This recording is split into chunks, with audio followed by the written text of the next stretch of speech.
Hi, it's Elise here at Bowman Library in our teen section with a whole new teen book spotlight.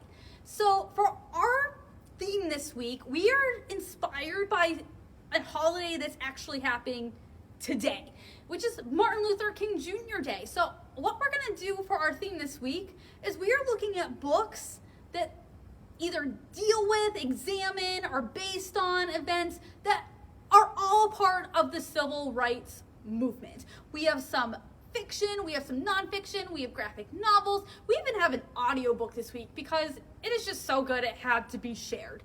So let's get started. Our first one is One Crazy Summer by Rita Williams Garcia.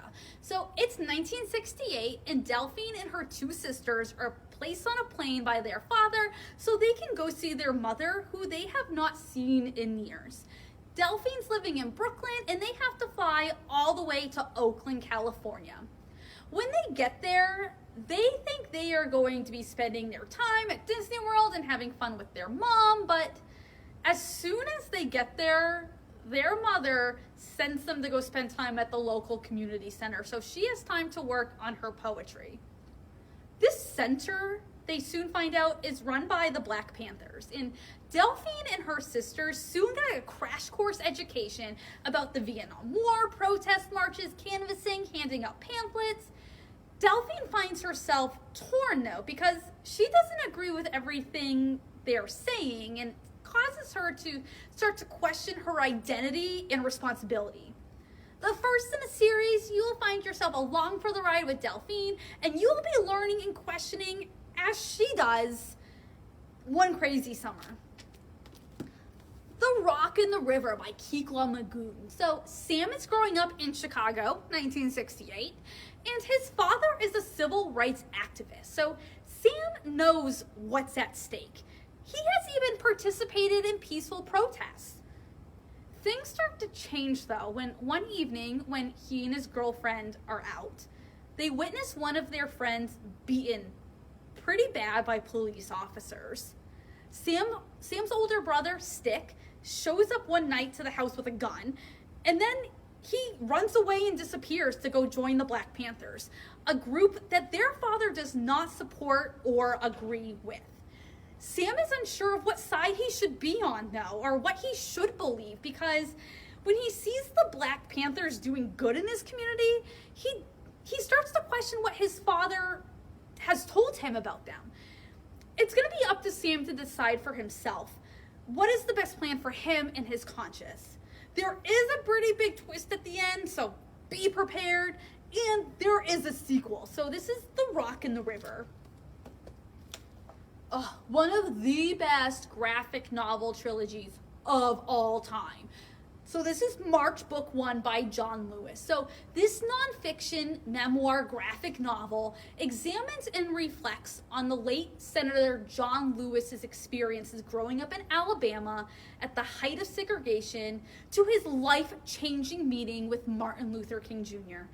He becomes this incredible nonviolent protester. He leads sit-ins and he starts bringing light to the efforts of everyone being equal. Again, this is the first book in a trilogy. Each one is in chronological order in Lewis's life, and it will open your eyes up to parts of history that everyone needs to know about, as well as the men and women who are willing to sacrifice their lives to make equal rights and civil rights possible. Again, so good. I would check out all three because you will want to, just as soon as you're done with this one, read book 2 and then read book 3. This is March. Here's our audiobook. Now, when I listened to this nonfiction book, I had no idea something like this even existed. Like, it blew my mind. This is Spies of Mississippi by Rick Bauer. So this takes a different perspective of the civil rights movement. This book is about the people who are not in favor of desegregation. So the Mississippi State Sovereignty Commission was a state-run agency that produced propaganda supporting segregation, as well as they spied on, harassed, and harmed individuals who were for desegregation. They then created a whole network of spies, informants, law enforcement officers, and election officials whose goal it was to end the civil rights movement and to make sure that African Americans did not vote, as well as get the opportunity to integrate in public schools and universities. This takes a look at a piece of history that is not told in school, and it is extremely eye-opening, and it will leave you wondering and questioning everything that you are reading. Like, it's so hard to believe that something like this could actually happen in the United States, but it did, and it was run with state tax dollars. So this is The Spies of Mississippi. Again, incredibly eye-opening, a must read or listen to.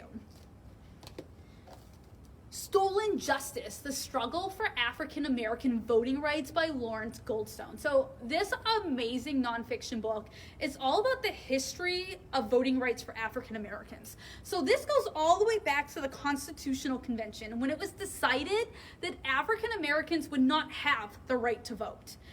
Then it kind of goes up until the Civil War amendments during Reconstruction and post-Reconstruction, that they were technically given the right to vote in theory, but not actually in practice. You will learn all about how these actions still have impacts today. You will read about how the federal government decisions have impacted state decisions and who has been integral players in helping all African Americans to have the right and opportunity to vote and to not have their votes suppressed. Stolen Justice. And our last one is Claudette Colvin, Twice Towards Justice by Philip Hoos. So we have all heard of Rosa Parks and what she did. But over a year before Rosa Parks, there was Claudette Colvin.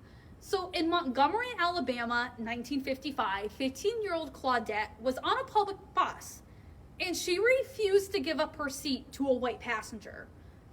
She was arrested, and she was helped a little, but many civil rights leaders did not want to make Claudette the face of their protest because she was 15 years old, and they didn't want a teenager to be who they were fighting for.